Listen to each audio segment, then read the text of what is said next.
kagabi, mga kababayan, dapat pag-uusapan natin 'to. Kaso nga lang ang problema, eh, nagkaproblema yung ating wifi mga kababayan kaya hindi natin 'to natalakay. Ngayon, sinasabi nung iba na yung topic natin kagabi patungkol po dito na naudlot nga lang kasi nawala yung signal natin, fake news daw po 'yan mga kababayan. Wala daw pong katotohanan 'yan. So ngayon, kung makikita ninyo, eto pong balitang ito ay galing po sa GMA News. June 2, 2016, in-upload dyan, pinost mga kababayan. Ito po'y hindi basta lamang article.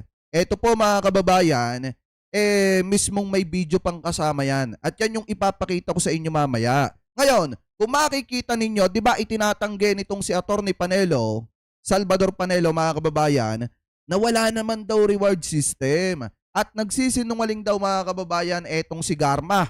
Kasi nga naman,